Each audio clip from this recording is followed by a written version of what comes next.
Vamos agora à entrevista do dia com Maria Lídia Flandoli. A queda expressiva nos preços do petróleo resulta um ranking internacional de países ganhadores e perdedores.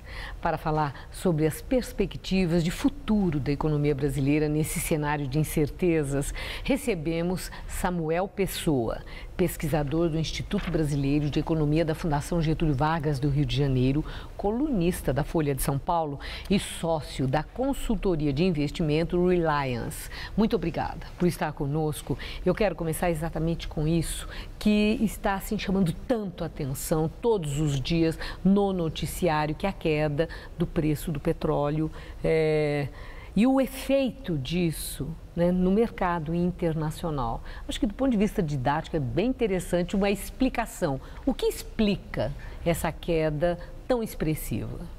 A queda muito expressiva do preço do petróleo vem de uma queda da demanda mundial, né, por dois motivos. A atividade econômica nos países centrais tem sido aquém do que se esperava. Sobreposto a isso, existe uma tendência no mundo de tentar utilizar fontes alternativas em função do efeito estufa. E, adicionalmente, em função da gente ter vindo de muitos anos seguidos com preço muito alto, novas fontes foram achadas, principalmente o shale gas, né, o gás de xisto, petróleo de xisto lá nos Estados Unidos.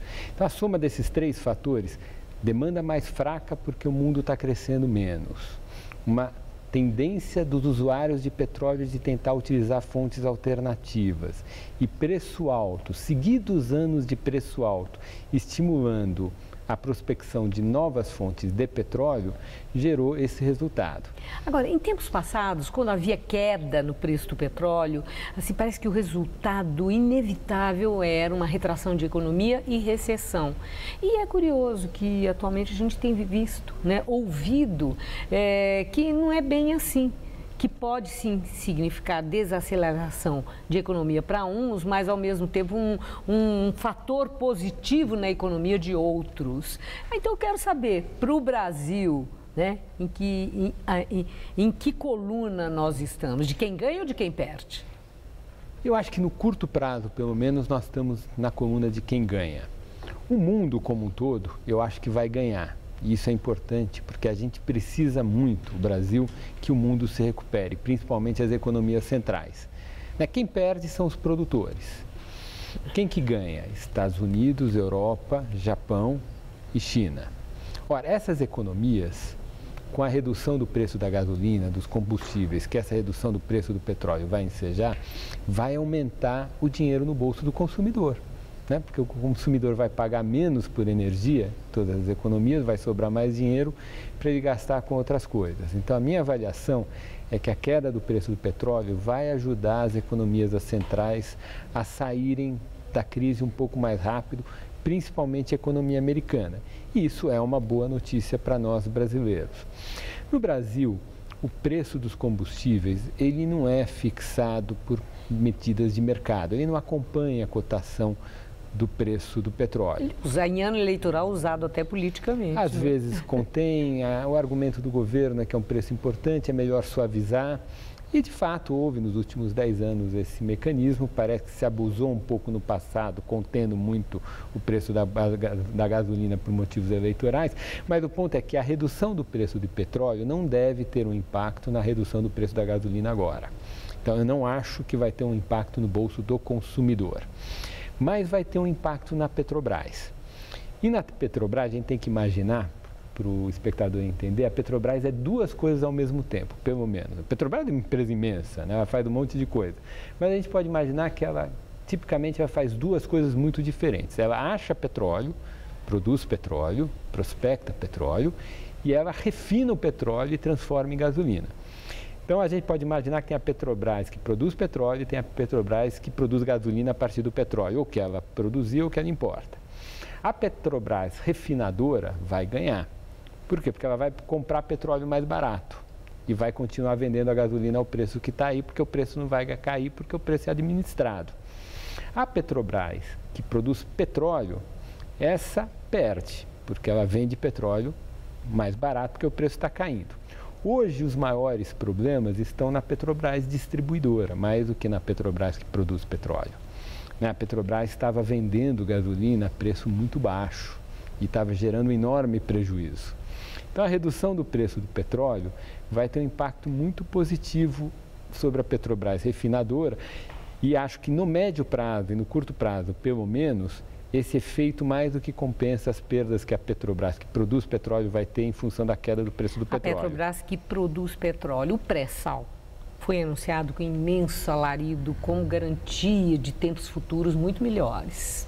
E agora, com tudo isso, essa Petrobras que prospecta e essa Petrobras que investe no pré-sal, vai ter chance de fazer alguma coisa assim tão promissora? Parece que os entendidos dizem que preço limite para a rentabilidade do petróleo explorado da camada de pré-sal é $60, ainda não chegou lá, é possível que chegue, ainda não chegou. Eu confesso, Maria Lídia, que eu nunca fui muito entusiasmado com essa ideia do pré-sal ser uma grande oportunidade.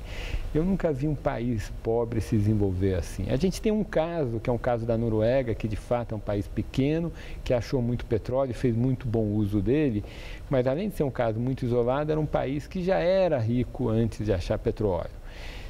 Em geral, países de renda média, como é o caso do Brasil, quando acha muito petróleo, acaba fazendo mais bobagens do que coisas boas. Então, eu sou ainda do tempo que para o Brasil, sempre que o preço do petróleo caía, era bom para o país. Eu acho que continua dessa forma. Continua. Bom, a última questão, rapidamente. Estamos caminhando para o fim do ano, as pessoas já estão olhando para 2015, já foi aí anunciada uma equipe econômica e com perspectiva de um ajuste, algo que nem era prometido em tempos de campanha, mas parece que é o que nos aguarda. Forte ajuste em 2015 coloca o Brasil na trilha do crescimento? Eu acho que coloca. Se fizer o ajuste direito, e acho que começou bem escolhendo uma pessoa com a competência e o currículo do Joaquim Levy para ser o ministro da Fazenda, eu acho que coloca. O problema é o seguinte, o trabalho é muito grande, o buraco ficou fundo demais, Lídia. A gente acha que o ajuste difícil foi de 2003, mas não foi. O ajuste difícil foi de 98, 99. E do ponto de vista dos problemas das contas públicas, que é onde mora o problema, a gente regrediu a uma situação equivalente à de 97. A gente não está em 2003. O Malan deixou para o ministro Palocci uma situação muito mais confortável do que a situação que o ministro Guido vai deixar para o Joaquim Levy.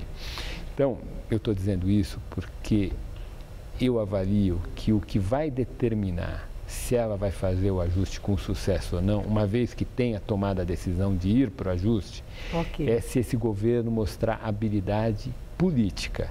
E aí ele tem que mudar a forma como ele fez a política. A gente tem que sair do presidencialismo de cooptação e voltarmos ao presidencialismo de coalizão. Essa já é uma conversa com outros desdobramentos que vamos deixar para um outro momento após o começo do novo ano.